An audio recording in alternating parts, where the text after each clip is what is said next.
So we're going to talk about what this vortex is. We know it sounds like another fairy tale. That man has a wife that he calls Abraham, and she stands on the stage and points at the floor and shouts at us in a sort of very determined way to make us believe that there's something over there. But we want you to get the concept of this vibrational reality that if you will feel your way to it, you can train your frequency to it, and when you do, the manifestational evidence will reveal itself to you constantly. So this vortex is a vibrational state of being, and it's where the larger part of you is, this non-physical part of you, and it's where the vibrational version of everything that you want has already been amassed. Now, as you stand in your physical reality, you've done such an incredible job of describing it and framing it up and talking to each other about it. What you see is an interpretation of vibration, but because you see it, it has more realness to you.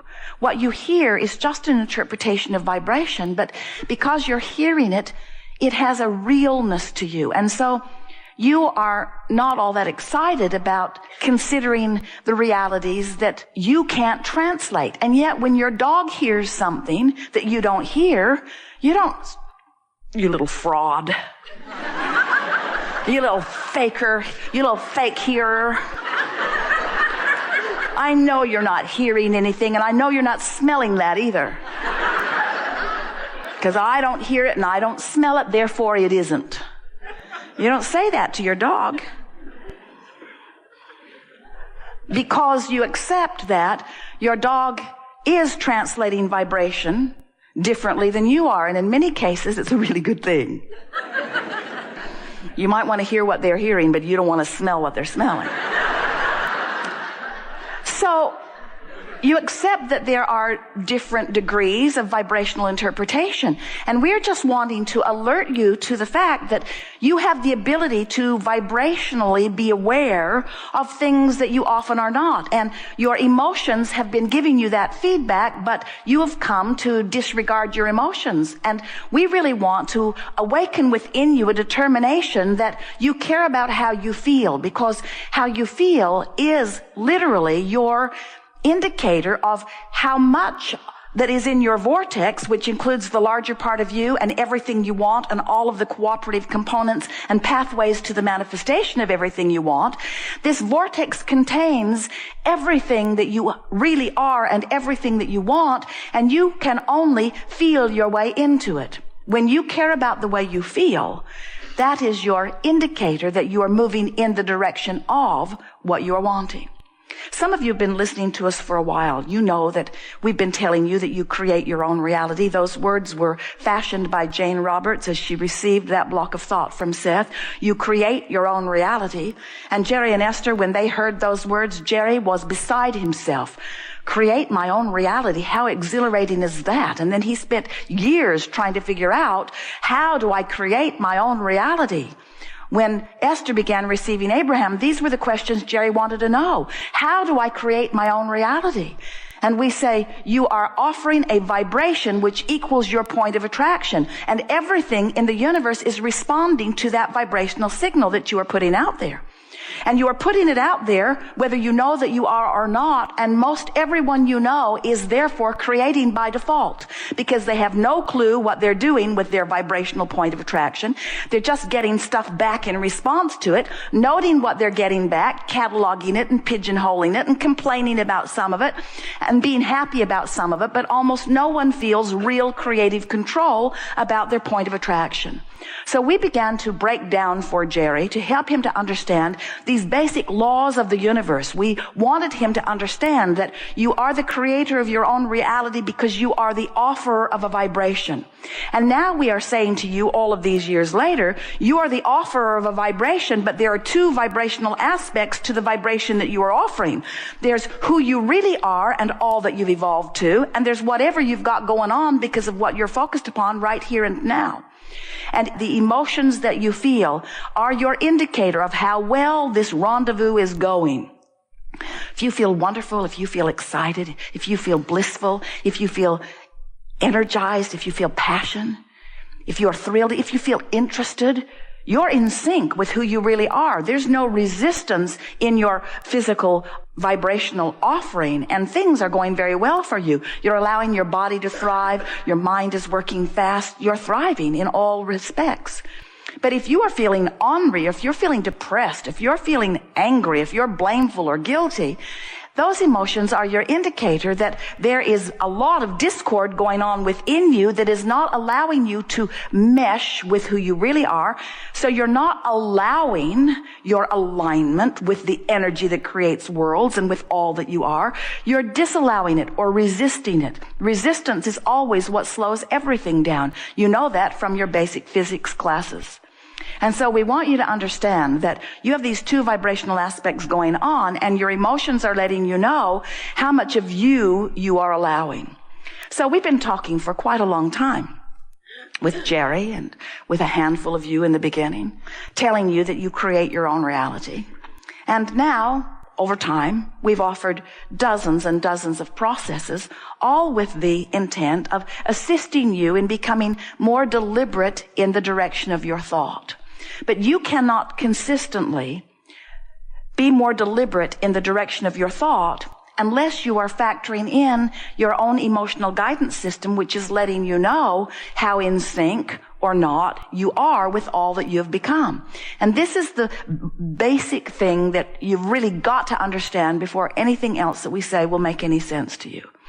As you stand in this physical time-space reality and you are emitting these improved requests, these rockets of desire, these rockets are received inside your vortex of creation by the larger part of you, your inner being, your source, your soul, the God within you.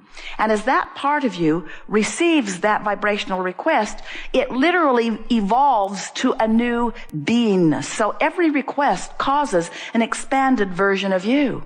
Imagine every species, every point of consciousness is making these requests, and every point of consciousness is vibrationally expanding and evolving. Then, as you stand in your physicalness and you find thoughts that allow you to harmonize with that expansion, you feel the resonance of that expansion, and that's what positive motion is. If you are in vibrational disagreement, you feel the resistance or the discord of your own expansion. So what we are saying to you, and we so want you to walk away remembering this, every bit of negative emotion that you feel always means exactly the same thing, and only one thing. It means life caused you to expand, and in your physical form, you didn't take the expansion. Life keeps causing you to expand, and as you expand, then you really have no choice other than to take the expansion if you are to stay in vibrational alignment and therefore feel good. So over time, we've been offering you processes to assist you in sharpening your focus and being more deliberate about what you think.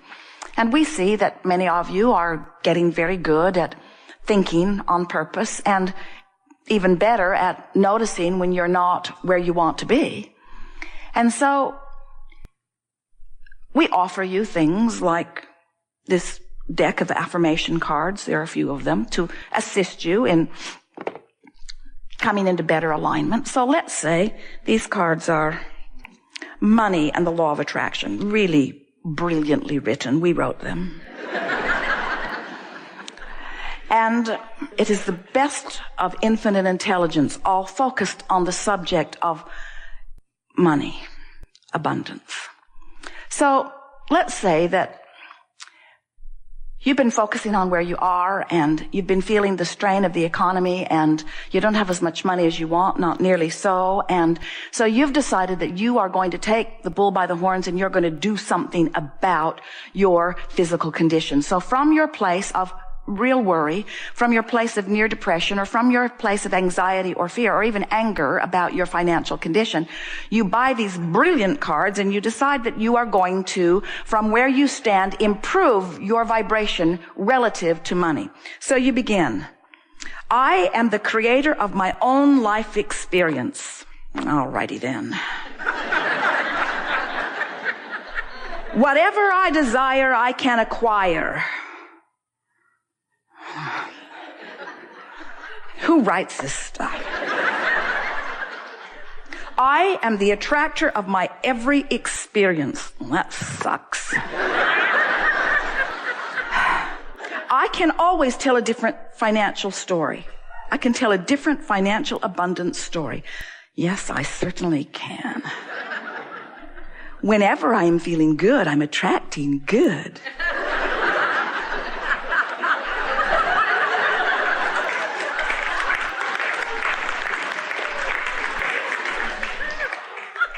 So it doesn't go all that well, does it?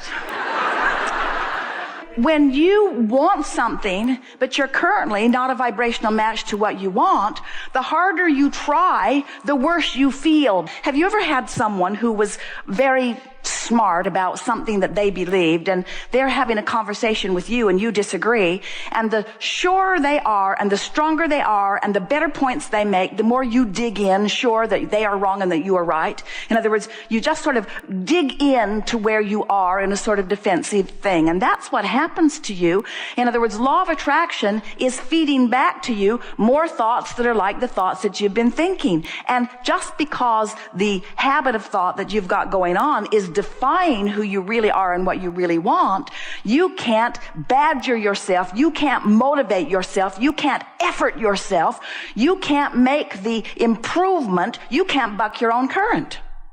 So it sounds a little futile. Well, Abraham, where do I go if I'm where I don't want to be and an affirmation doesn't help? And we say, well, it's the way you're using the affirmation. This is something that most people don't realize that we so want to awaken within you here today. If you will do 100% of your affirming from inside the vortex, you will begin to notice that from inside the vortex, when you practice affirming, when you script or imagine, when you milk being in the vortex, what happens is you develop this vibrational habit that eventually becomes more and more consistent until it becomes a chronic habit of thought. And that's really all a belief is.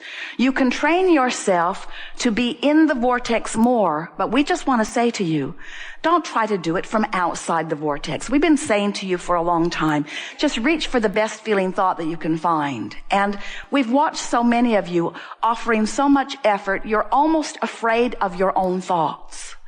We've done such a good job of convincing you that your thoughts equal your point of attraction that many people are applying for lobotomies. We just want you to take a softer approach to all of this and realize that your natural state of being is to feel good. Watch the little ones. Watch little kids, how unwilling they are to follow your train of thinking when you're pointing out to them how inappropriate they are. They won't look you in the eye. They don't want to listen. Sometimes they'll even cover their ears. If you ask them, why did you do that? They'll say, I forgot. In other words, they are not interested in practicing that outside the vortex stuff. Not at first anyway. You sort of wear them down in time. But we're wanting to convince you that since the vortex takes you in often, and you know how when you feel that little lift, sometimes it's only there for a moment. Sometimes you can count them on one hand in the last 6 months, but there are many, many, many opportunities if you will begin to watch for them. Sometimes a little piece of music gives you that lift for a moment. Sometimes it's a memory of something that happened that was so sweet, and just for a moment before you ponder it too fully and kill it with your negative thoughts, you're in the vortex. So we're just encouraging you to feel for those in the vortex moments and then do your best to milk the moment from inside the vortex. And so just follow us conceptually here. If you've awakened and you're feeling pretty good, or someone has complimented you, or even better, you've just complimented someone. In other words, you're having one of those in the vortex moments and you're aware of it, and then you look at your affirmation card. Rather than complaining, I will focus on positive aspects. That makes perfect sense from inside the vortex. It even feels possible from inside the vortex. I can set my own standards for financial well-being. I like the sound of that. The physical me is materialized spirit. That's sweet. Might read the other side of that one.